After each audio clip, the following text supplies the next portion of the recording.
সালাম আলাইকুম স্যার। ওয়ালাইকুম আসসালাম।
সালাম আলাইকুম স্যার।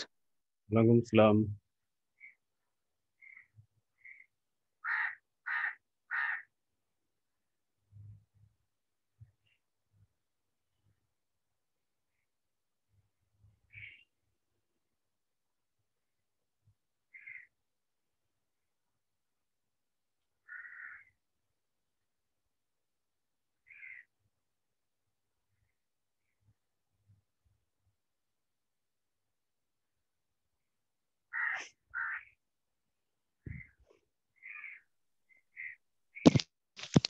আসসালামু আলাইকুম স্যার। ওয়ালাইকুম আসসালাম।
সবাই ভালো আছো তোমরা? বয়েজ? জি স্যার, আলহামদুলিল্লাহ। আপনি কেমন আছেন? আছি আলহামদুলিল্লাহ। তো তোমাদের 8 তারিখ থেকে শ্রেণী পরীক্ষা হবে জানো? শ্রেণী পরীক্ষা হবে, এখানে 20টি এমসিকিউ থাকবে। এর আগে তোমরা গুগল ফর্মে পরীক্ষা দিয়েছো না? ওই একইভাবে গুগল ফর্মে জি স্যার। পরীক্ষা দিতে হবে। গুগল ফর্মে পরীক্ষা দেওয়ার জন্য আগে যা করেছো, পরীক্ষার আগে তোমাদের গ্রুপের লিংক দেওয়া হবে। লিংকের উপর ট্যাপ করলে কিছু ইনফরমেশন আসবে। আসসালামু আলাইকুম স্যার। ওয়ালাইকুম আসসালাম। তো এই ইনফরমেশন গুলো পূরণ করার পর সাবমিট করলে প্রশ্ন আসবে। প্রশ্ন যেটা কারেক্ট আনসার মনে হবে সেখানে ক্লিক করবা, করে নির্দিষ্ট সময়ের মধ্যে 20 মিনিট টাইম থাকবে, নির্দিষ্ট সময়ের মধ্যে আবার সাবমিট করবা। উত্তরপত্র চলে আসবে, এরপর অনলাইনেই রেজাল্ট পেয়ে যাবা। অ্যাকাউন্টিং এর সিলেবাস লিখো সিটির জন্য। সেকেন্ড, থার্ড এবং ফোর্থ অধ্যায়, দ্বিতীয়, তৃতীয় এবং চতুর্থ অধ্যায় খাতা বের করে লিখে নাও। শ্রেণী পরীক্ষার জন্য অ্যাকাউন্টিং এর সিলেবাস দ্বিতীয়, তৃতীয় এবং চতুর্থ অধ্যায়।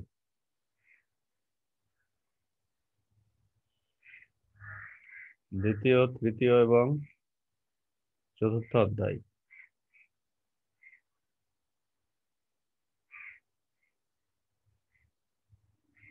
আব্দুল্লাহ আল মামুন,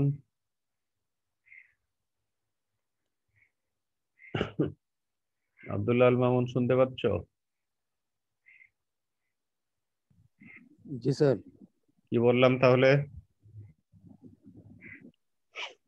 স্যার দ্বিতীয়, তৃতীয়, চতুর্থ অধ্যায় পরীক্ষা হবে স্যার। সিটি পরীক্ষার সিলেবাস এমসিকিউ পদ্ধতিতে পরীক্ষা হবে। 4টা করে অপশন থাকবে, সঠিক উত্তর যেটা মনে হবে সেখানে ক্লিক করবা।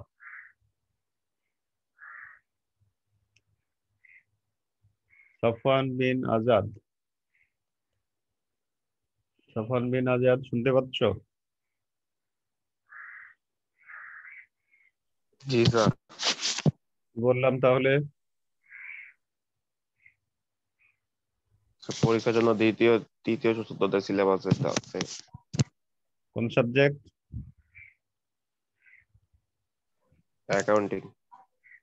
হ্যাঁ ঠিক আছে, এটাই মনে রাখবা। যারা ক্লাসে অংশগ্রহণ করেনি তাদের তোমাদের ওই যে আলাদা একটা গ্রুপ আছে না, ক্লাসের একটা গ্রুপ আছে না, ওই গ্রুপে জি স্যার। ওই গ্রুপে জানিয়ে দিবা যে এই হচ্ছে সিলেবাস।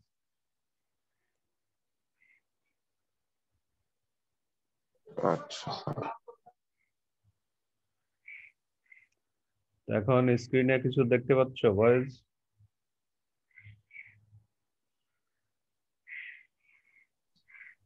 জি স্যার।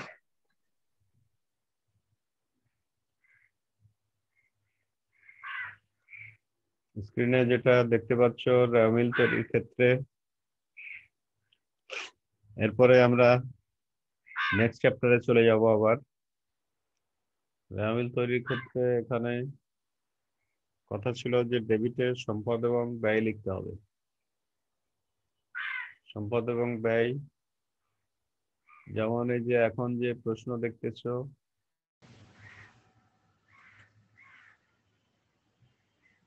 শুনতে পাচ্ছ বয়েজ?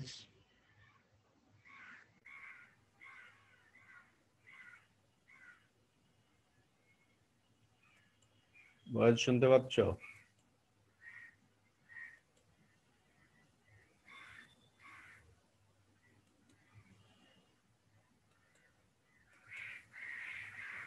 তো এখন যে প্রশ্ন দেখতেছো এরকম প্রশ্ন দিয়ে তোমাকে এক কথায় বলা হবে যে মুনাফা জাতীয় প্রাপ্তি কত।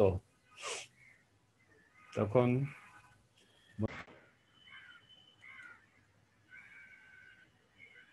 বয়েজ শুনতে পাচ্ছ? হ্যালো?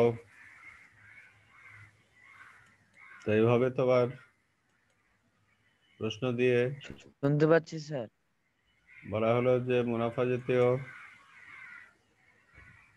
প্রাপ্তির পরিমাণ কত দিয়ে তোমাকে বিভিন্ন অপশন দেয়া থাকলো। ওই অপশন অনুযায়ী তুমি ক্লিক করবা, যেটা সঠিক মনে হবে সেটা ক্লিক করবা। ক্লিয়ার? স্যার আপনার কথা বোঝা যাচ্ছে না। আর রেওয়ামিলের যে ব্যাপার, রেওয়ামিলের ডেবিটে সম্পদ এবং ব্যয় আসে, মনে আছে? আর তাহলে অপোজিটে যাবে বিপরীতগুলো মানে দায় এবং আয় যাবে রেওয়ামিলের ক্রেডিটে। বিপরীতগুলো মানে দায় এবং আয় রেওয়ামিলের ক্রেডিটে যাবে।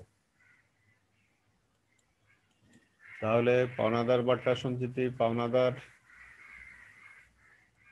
যায় ক্রেডিটে, পাওনাদার বাট্টা সঞ্চিতি আসবে ডেবিটে। দেনাদার যায় কোন দিক?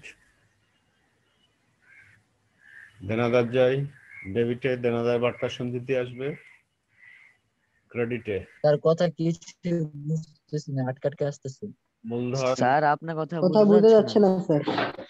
মূলধন হচ্ছে মূলধন যে টাকা গ্রহণ করা হয়েছে বাইরে থেকে, বাসা থেকে নিয়ে আসা হয়েছে, এটা দায়, এ কারণে মূলধন যাবে ক্রেডিটে।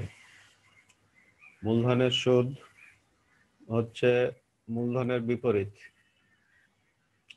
তাহলে মূলধনের সুদ আসবে ডেবিটে। ক্রয় এক ধরনের ব্যয়, ক্রয় ব্যয়ের কারণে ডেবিটে আসবে। উপভাড়া মানে আয়, উপভাড়া আয় যেহেতু, তার মানে উপভাড়ার ব্যাপারটা হচ্ছে যে তোমার প্রতিষ্ঠান একটা বড় স্পেস ভাড়া নিয়ে অন্য কারো কাছে তারই একটা অংশ ভাড়া দিয়ে যে টাকা পাবে, এটা হচ্ছে উপভাড়া। উপভাড়া হচ্ছে আয়, এর জন্য ক্রেডিটে। ব্যাংক জমার সুদ, এটা আয়, ক্রেডিটে যাবে। অগ্রিম বেতন ডেবিটে, সম্পদ হওয়ার কারণে। অগ্রিম বেতন অর্থ সুবিধা ভবিষ্যতে পাওয়া যাবে। অগ্রিম যদি দিয়ে রাখো ভবিষ্যতে সুবিধা পাওয়া যাবে, এই জন্য এটা অগ্রিম বেতনটা হচ্ছে সম্পদ। অগ্রিম ভাড়া, অগ্রিম ভাড়া তুমি দিয়েছো এখন, অগ্রিম ভাড়ার সুবিধা ভবিষ্যতে পাওয়া যাবে, এই জন্য সম্পদ ডেবিটে আসবে। অগ্রিম ভাড়া প্রাপ্তি, এটা হচ্ছে অপোজিট, এটা যাবে ক্রেডিটে, মানে আয় হয়নি কিন্তু অগ্রিম নিয়েছো, এটা দায়। অগ্রিম গ্রহণ ৬৭০০, এটাও দায়, এই জন্য ক্রেডিটে যাবে অগ্রিম গ্রহণ। প্রাপ্য সুদ মানে যে সুদ পাওয়া যাবে ভবিষ্যতে সম্পদের কারণে, ডেবিটে যাবে। প্রাপ্য সুদ ডেবিটে। স্যার আপনার কথা বোঝা স্যার যাচ্ছে স্ক্রিনে না। কিছু দেখা যাচ্ছে না স্যার। স্যার কথা বোঝা যাচ্ছে না। স্ক্রিনে দেখতে পাচ্ছ না? স্যার আপনার কথা বোঝা যাচ্ছে না। স্ক্রিনে দেখতে পাচ্ছ? এবার স্ক্রিনে দেখতে পাচ্ছি স্ক্রিনে দেখতে পাচ্ছ? না স্যার, এখন দেখতে পাচ্ছি। স্যার দেখতে পাচ্ছি। স্ক্রিনে দেখতে পাচ্ছ? হ্যালো, স্ক্রিনে দেখতে পাচ্ছ?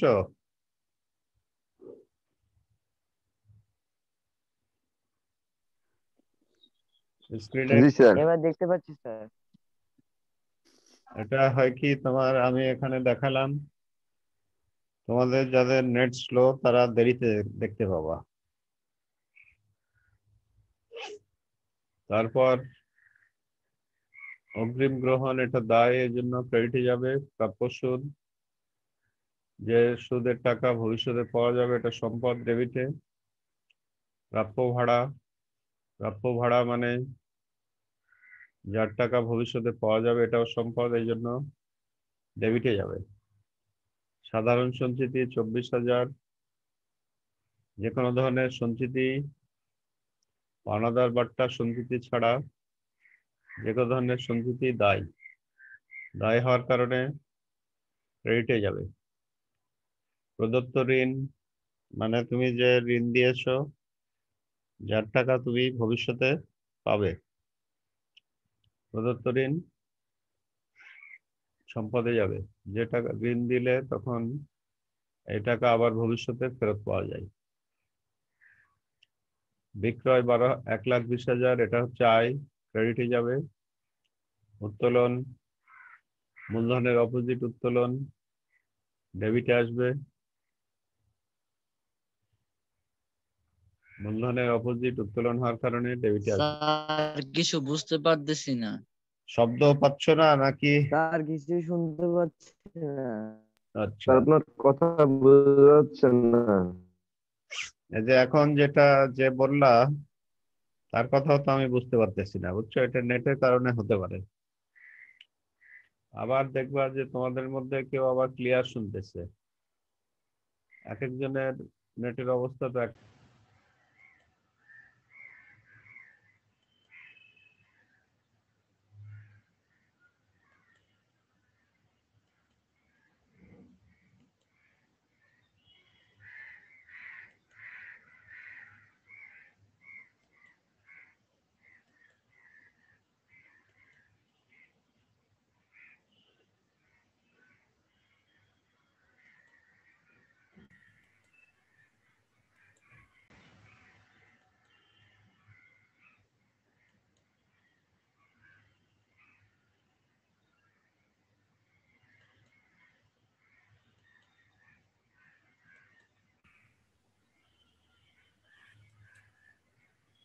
তারপরে যে ব্যাপার দেখতেছো, মূলধনের অপোজিট হচ্ছে উত্তোলন। মূলধন যায় ক্রেডিটে, উত্তোলন আসবে ডেবিটে। উত্তোলন যদি ডেবিটে আসে, উত্তোলনের উপরে একটা সুদ ধার্য করা হয়, উত্তোলনের সুদ আদায় করা হয়। উত্তোলনের সুদ তাহলে আয়, উত্তোলনের সুদ আয় হওয়ার কারণে ক্রেডিটে যাবে। ব্যাংক জমা দিয়ে যখন অনেকগুলো টাকা থাকবে তখন চিন্তা করবা যে কোনটা শেষ দিনের। ব্যাংক জমা দিয়ে অনেকগুলো টাকা থাকলে যেটা শেষ দিনের মানে 31শে ডিসেম্বর তারিখের যেটা,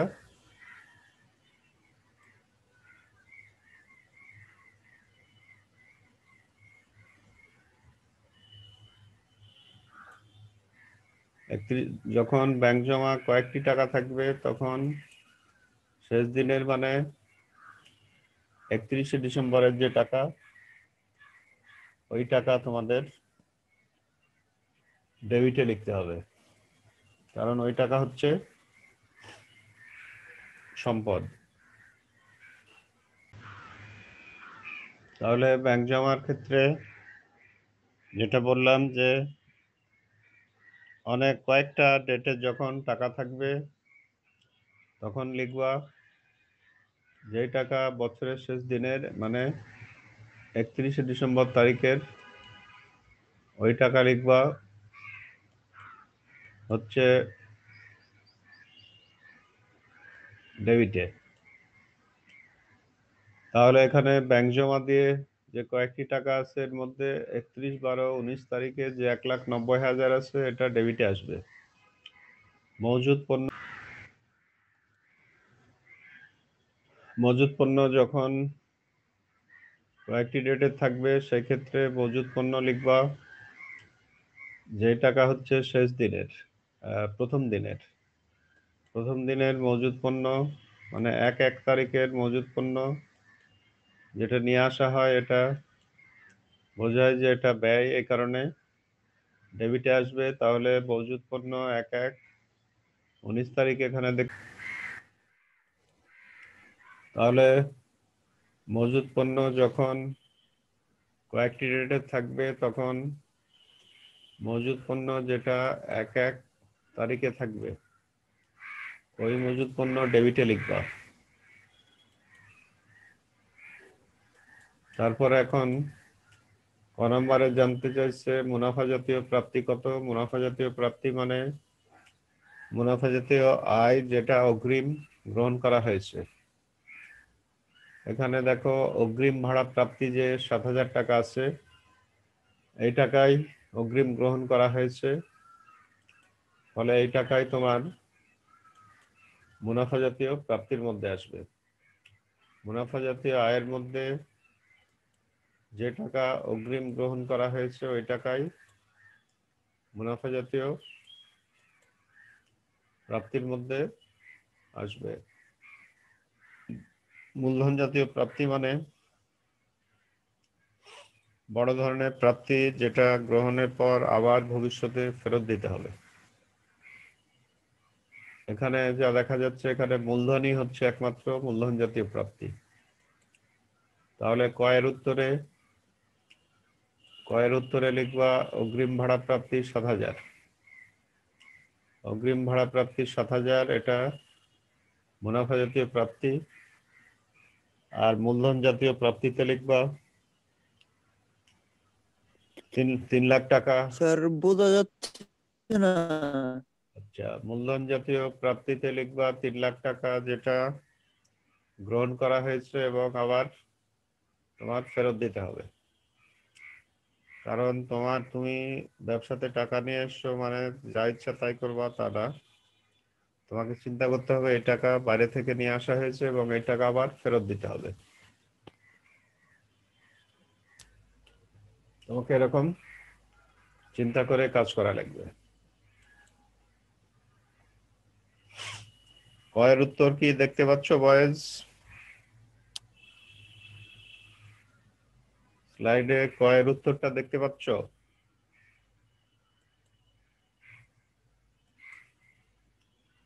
ক্ষয়ের উত্তরে এসে বলছে সমাপনী। স্যার পারতেছি। সমাপনী তোমাদের যেটা ঘটনা সেটা হচ্ছে যে যার নেট স্লো আছে তার কথা শুনতে অসুবিধা হবে, তার স্লাইড দেখতে অসুবিধা হবে।